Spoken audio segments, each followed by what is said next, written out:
अपना बाबा के दरबार में एक शिष्या जाती है और कहती है क्या अभाव से सिमरन दीदी कि 12 बरी सभा के हमारो उमरिया हो ध्यानवा धैलिना हो ध्यानवा धैलिना गुरु दे दिहा गे अनमा हो ध्यानवा धैलिना गुरु दे दिहा गे अनमा हो दे 12 बरी सभा के हमारो उमरिया हो गे अनमा दी 12 बरी सभा के हमारो उमरिया हो ध्यानवा धैलिना हो ध्यानवा धैलिना गुरु दे दना गे अनमा हो ध्यानवा धैलिना गुरु दे दना गे अनमा हो ध्यानवा धैलिना गुरु दे दना गे अनमा हो ध्यानवा धैलिना।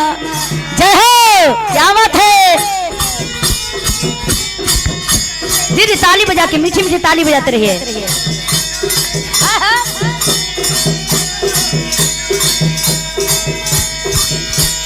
जय हो। थोड़ा रंजू भाभी जी मीठा मीठा आवाज में, और हमारे नम्मो तो भूल गए, और हमारे देखिए भाई फुआ आए हुए हैं बाबा के दरबार में, माई के दरबार में गा के जब बाबा के दरबार में कहनी हे भोलेनाथ तनी इतना दया कर दो कि हमरा पास तो कुछ ज्ञान ना है को, ये जो 3 सूत्र लेनी और चल गई बाबा के दरबार में। यही बाबा से कहनी ये बाबा भोलेनाथ हमरो पर करिया, हमारे भाइयों दीदी पर करा, और हमारे भैया के आशीर्वाद रहे कि थोड़ा सा आगे रुके, हम भी समाज में बोलेला सीखी, गावेला सीखी। ये सिमरन दीदी और रंजू हा तो बाबा से कहनी का 12 बरी सभा के हमारो उमरिया हो ध्यानवा धैलिना हो ध्यानवा धैलिना गुरु दे दना गे अनमा हो ध्यानवा धैलिना गुरु दे दना गे अनमा हो ध्यानवा धैलिना गुरु दे दना गे अनमा हो ध्यानवा धैलिना गुरु दे दना ममता रानी कमर हिला के जय हो।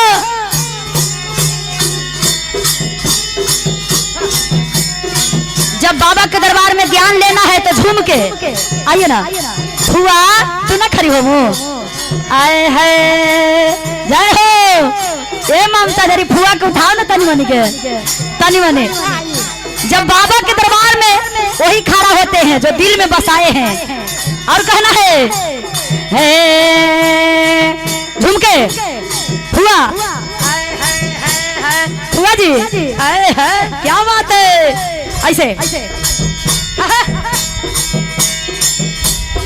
भैया सुधीर भैया जो हमसे टूटी फूटी होगा ये बाबा के दरबार में गलती जो क्षमा कर दीजिएगा। बाबा से कहना है पहिला में कहल गुरुजी, पहिला में कहल गुरुजी दाया तो हो मंगिया ओ विपतिया परलो न गुरु विपतिया परलो न ओ विपतिया परलो न कैसे दाया हम मांगम हो विपतिया परलो न कैसे दाया हम हो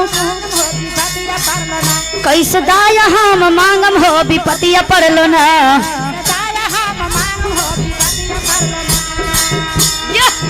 वाह वाह ये हमर फुआ वाह गुरु बहना लगा रहा बाबा के दरबार में घूम के अरे ये नहीं रे क्या बात है।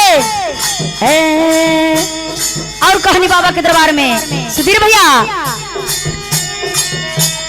पहिला में कहल शिव जी दाया तो हो मंगिया हो विपतिया परलो न हो विपतिया परलो न कैसे दाया हम मांगम हो विपतिया परलो न कैसे।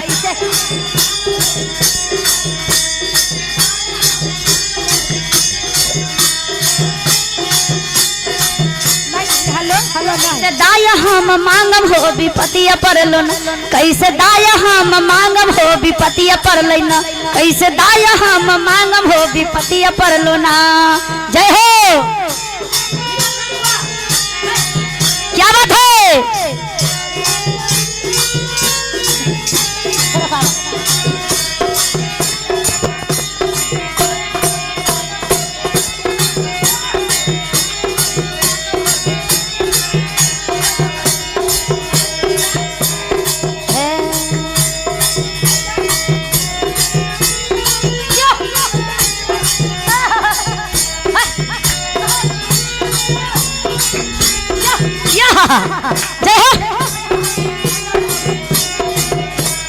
क्या बात है।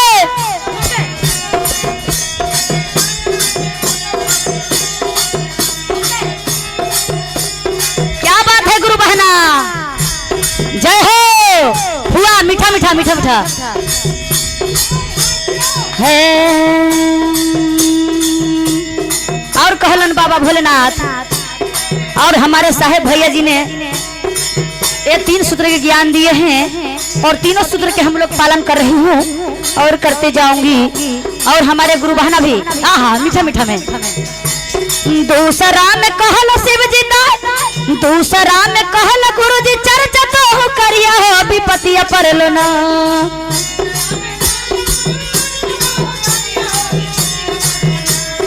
दूसरा में कहल शिव जी चर्चा तो करिया हो विपतिया परलो ना हो विपतिया परलो ना। कैसे चर्चा हम कारम हो विपतिया परलो ना कैसे चर्चा हम कारम हो विपतिया परलो ना।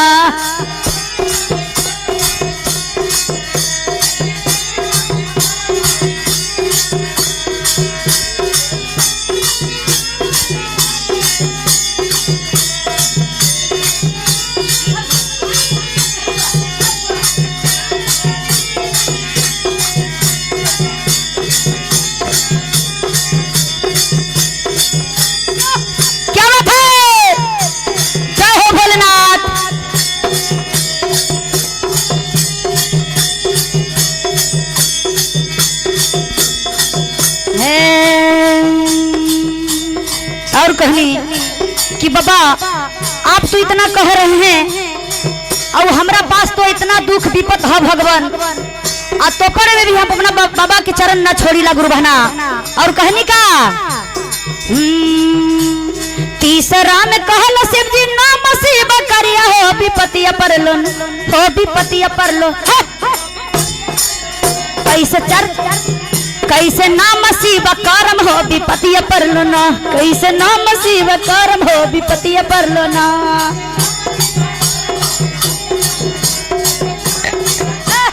वाहे शिवरंग दी जय हो। है कहनी बाबा दया करो कृपा करो झुमके आए है। तीसरा में कहल शिव जी नाम शिव करिया हो संकटिया अइलन हो विपतिया अइलन हो विपतिया अइलन। कैसे नाम शिव जापम हो विपतिया अइलन कैसे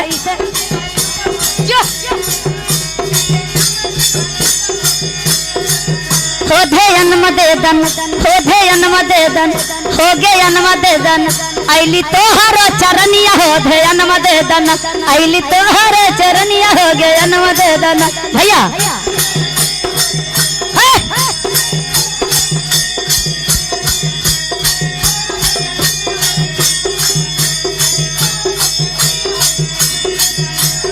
और कहनी ये बाबा भोलेनाथ या मैया सरस्वती या हमारे श्रद्धा भवानी माता दुखहरनी कहनी कांचन रानी आइली बाबा तोहर चरनिया हो गयन मदीहन हो गयन मदीहन हो गयन मदीहन गइबो तोहरो भजनिया हो गयन मदीहन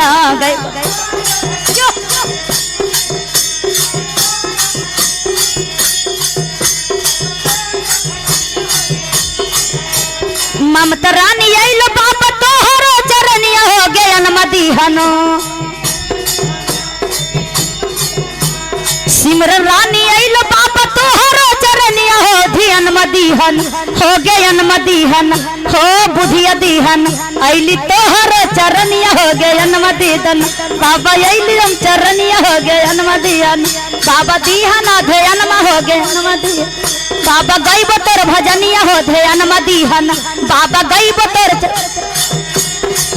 बाबा गइबो तोर भजनिया हो ध्यान मदीहन बाबा दे दना गयन में हो भजनिया देवन बाबा दे दना है। और हमारे जो मेन है हमारे गुरुदेव और हमारे भाभी जी क्योंकि अभी इनको सामने हमारे पिता के समान है माँ के समान है ना।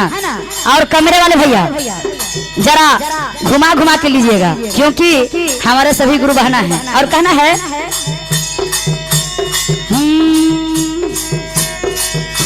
सुधीरा भैया आइलो बाबा तोहरो चरनिया हो गयन मदीहन